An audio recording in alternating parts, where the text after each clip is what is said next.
საქართველოს პრემიერი ამერიკის პრეზიდენტსა და ვიცე-პრეზიდენტს ღია წერილით მიმართავს. ირაკლი კობახიძის წერილში ვკითხულობთ. რამდენიმე კვირის წინ მოგმართეთ წერილით ქართულ-ამერიკულ ურთიერთობებთან დაკავშირებით აღნიშნულ წერილს წინ უსწრებდა ჩემი საჯარო განცხადებები, სადაც ღიად გამოვხატავდი საქართველოს მზაობას სუფთა ფურცლიდან კონკრეტული გზამკვლევით გაგვიახლებინა სტრატეგიული პარტნიორობა საქართველოსა და ამერიკას შორის. თუმცა პასუხი ჩვენს წერილზე და საჯარო განცხადებებზე დღემდე არ მიგვიღია. მეტიც, დღემდე უმაღლეს დონეზე არ შემდგარა არავითარი კომუნიკაცია საქართველოსა და შეერთებული შტატების ხელისუფლებებს შორის. აღნიშნული დუმილი გასაკვირია ქართველი ხალხისთვის და საქართველოს ხელისუფლებისთვის, წერს კობახიძე. პრემიერი წერილში საუბრობს ამერიკა-საქართველოს მრავალწლიან ურთიერთობებსა და მის მნიშვნელობაზე ქვეყნის მიერ მიღწეულ წარმატებებზე, ასევე წერილში პრემიერი ყურადღებას ამახვილებს ხელისუფლების წარმომადგენლების მიმართ დაწესებულ სანქციებსა და კონგრესის მიერ მიღებულ მეგობარ აქტზე და მათ გაუგებარს და აბსურდულს უწოდებს. ირაკლი კობახიძე წერილში საკმაოდ ვრცლად საუბრობს Deep State-ზე.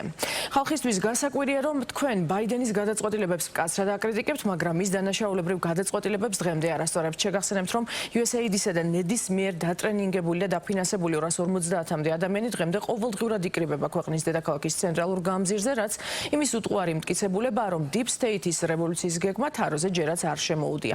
მიუხედავად იმისა, რომ კითხვები კითხვებს ემატება, ჩვენ მაინც ვინარჩუნებთ ოპტიმიზმს და გვაქვს იმედი, რომ Deep State-თან თქვენი დაპირისპირება გულწრფელია და ის Deep State-ის დამარცხებით დასრულდება. საქართველოს ხელისუფლება მოთმინებით ელოდება ამ მომენტს, რაც საფუძვლად უნდა დაედოს ქართულ-ამერიკული ურთიერთობების გადატვირთვას და სტრატეგიული პარტნიორობის აღდგენას ჩვენს ქვეყნებს შორის.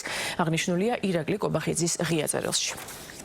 მრავალი წელია საქართველო არის ამერიკის შეერთებული შტატების ყველაზე საიმედო პარტნიორი ჩვენს ურთულეს რეგიონში, რომელსაც ამერიკის შეერთებული შტატებისთვის სტრატეგიული მნიშვნელობა აქვს. საქართველო მხარში ედგა ამერიკის შეერთებულ შტატებს ყველაზე ცხელ წერტილებში, მათ შორის ერაყში და ავღანეთში, სადაც საქართველო ერთ სულ მოსახლეზე ყველაზე მეტი ჯარისკაცით იყო წარმოდგენილი. მხოლოდ ამ ორ მისიაში მონაწილეობით ჩვენმა პატარა ქვეყანამ ამერიკის შეერთებულ შტატებს 2 მილიარდ 500 მილიონი დოლარი დაუზოგარა ამერიკის შეერთებული შტატების ბიუჯეტიდან საქართველოსთვის გაწეულ რეალურ დახმარებას მრავალჯერ აღემატება. რეალურ დახმარებაში არ უთვლით თანხებს, რომელიც ამერიკის შეერთებული შტატების ბიუჯეტიდან ექს-პრეზიდენტ მიხეილ სააკაშვილის რეჟიმის გადასარჩენად გამოიყო 2008-11 წლებში. მას შემდეგ, რაც სააკაშვილმა Deep State-ის დავალებით რუსეთთან ომი დაიწყო. რეალურ დახმარებაში ასევე არ უთვლით თანხებს, რომელიც ამერიკის საელჩოს, USAID-ის, NED-ის, სოროსის ფონდისა და სხვა არხებით საქართველოში რადიკალიზმისა და სიძულვილის გასაღვივებლად, რევოლუციების მოსაწყობად, საქართველოს მართლმადიდებლური ეკლესიის იმიჯის შესალახად, რელიგიური ექსტრემიზმის წასახალისებლად, სახელმწიფო ინსტიტუტების დასასუსტებლად, გენდერული და LGBT პროპაგანდის საწარმოებლად და სხვა მსგავსი მიზნებით გამოიყოფოდა. იმ გარემოების გათვალისწინებით, რომ საქართველო მრავალი წლის მანძილზე ამერიკის შეერთებული შტატებისთვის ნამდვილ სტრატეგიულ პარტნიორად რჩებოდა და ამგვარი სტრატეგიული პარტნიორობის აღდგენის მზაობას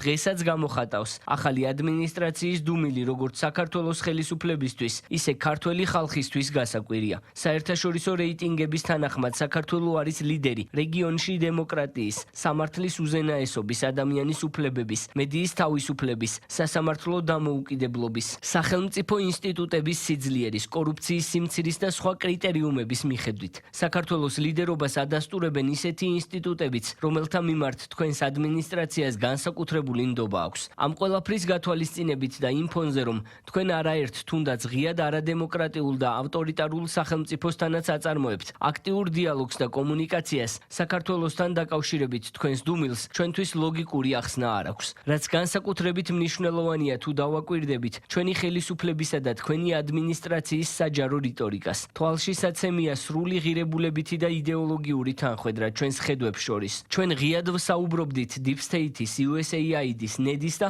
სხვა შესაბამისი სუბიექტების დანაშაულებრივ საქმიანობაზე რამდენიმე წლით ადრე, ვიდრე თქვენ იდენტურ განცხადებებს გააკეთებდით. ჩვენ გვაქვს სრულიად იდენტური შეფასებები უკრაინის ომთან, გენდერულ და LGBT პროპაგანდასთან და მრავალ სხვა საკითხთან დაკავშირებით. ამგვარი ღირებულებითი და იდეოლოგიური თანხვედრის ფონზე ქართველი ხალხის პირვანდელი მოლოდინი იყო, რომ საქართველო იქნებოდა ერთ-ერთი პირველი, რომლის მიმართაც თქვენი ადმინისტრაცია განსაკუთრებულ ინტერესს გამოხატავდა. მეტიც, კვლავაც ძალაშია სრულიად გაუგებარი სანქციები საქართველოს ვიცე-პრემიერის და ხელისუფლების სხვა წარმომადგენლების მიმართ, რომლებმაც ბაიდენის ადმინისტრაციის მიერ დაგეგმილი და USAID-ის ხაზით დაფინანსებული რევოლუციის მცდელობა და ძალადობა ეფექტურად აღკვეთეს. გარდა ამისა, რამდენიმე დღის წინ ამერიკის კონგრესმა მიიღო აბსურდული კანონი, ეგრეთ წოდებული მეგობარი აქტი, რომელიც არის მტრულად გამსჭვალული ქართველი ხალხის და მის მიერ არჩეული ხელისუფლების მიმართ. მეგობარ აქტზე საერთოდ არ გავამახვილებდით ყურადღებას, რომ არა ის გარემოება, რომ ამ აქტს არაერთი სუბიექტი თქვენს ადმინისტრაციას მიაწერს. ამ აღქმას ამყარებს ის გარემოებაც, რომ თქვენს ადმინისტრაციას მეგობარ აქტზე არავითარი კრიტიკული განცხადება არ გაურცელებია. ამ ყველაფრის გამო ეს კანონი ამცირებს ქართველი ხალხის ნდობას არამხოლოდ კონგრესის, არამედ სამწუხაროდ თქვენი ადმინისტრაციის მიმართაც,